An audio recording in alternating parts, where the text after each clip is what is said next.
Court-appointed special advocates of Northeast Tennessee's main mission is helping children that for one reason or another are involved in the local court system. And this great organization is staffed almost entirely of volunteers. And here to share with us how you could become a CASA volunteer is Mikelle Ward. Good morning, Mikelle. How are you? Good morning. I'm doing well. How are you? Doing fantastic. Let's talk about this because, you know, we talk about that main mission, and CASA does so much for so many children throughout the year, and you couldn't do any of this work without your volunteers.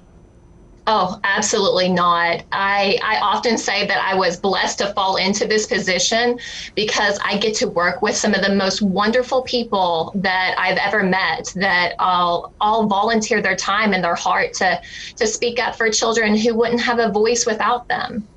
And you have a class coming up in January for new volunteers. Tell us about that.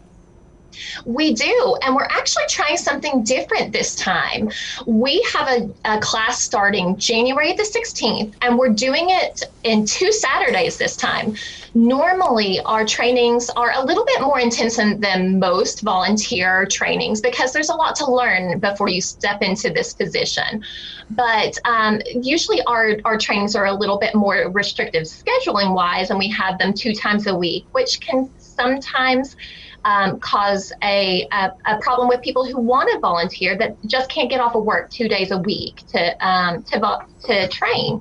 So this time around, on January 16th and the 23rd, we are doing a full Saturday, 2 of them, and we're going to do the training in person and on Zoom. So if a person does not feel comfortable, and we're going to have a very large space to set out and spread out appropriately, but we're also simultaneously going to be Zooming this.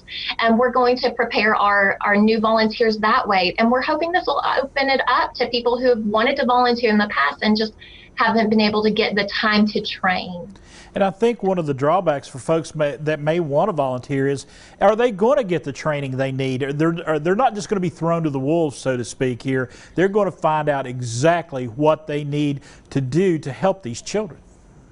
Oh, absolutely. One of my favorite things is the training, actually, because we get to know each other so well. There's a lot of content that we go over, but we have multiple ways to surround a person to feel absolutely empowered in their volunteer journey. We have some classroom parts, but that's not the only part. We also do case shadowing where they're paired up with a seasoned volunteer and they get to go and see what the volunteer asks and how they interact with the families they're assigned and the children that they're assigned. We also, the way our organization is set up is just completely of support in the fact that every volunteer has a coordinator and a county coordinator that they are in touch with consistently and constantly. There is absolutely no point that anyone would ever feel not prepared to do this volunteer work. And when you talk to your volunteers, what kind of feedback do you get? Do you find it's very fulfilling for them? Absolutely. There are so many stories that I could share. I could take a whole day to tell you all the wonderful things that we hear, but a lot, I'd say one of the main points is most of our volunteers say that it's truly a situation they thought they were joining to give to other children and families, but they feel more fulfilled and joining this journey and seeing these children begin to thrive, that it's often that they feel like it's a gift that they're able to be a part of. And remind everyone before we run out of time here, if there's someone out there that wants to be a volunteer, they want to get involved in these classes in January, how do they go about that? That's wonderful. Please just reach out in any way. We have a website, casanetn.org.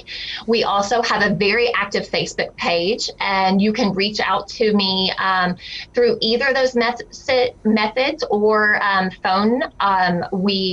If you reach out anyway, Facebook message, Facebook post, an email, a phone call, I will be in touch with you very shortly, and we can Zoom, we can talk over the phone, we can do pretty much anything just to discuss the way you'd like to start. All right, Mikelle Ward, thank you so much for all that you and CASA is doing for the children in our community.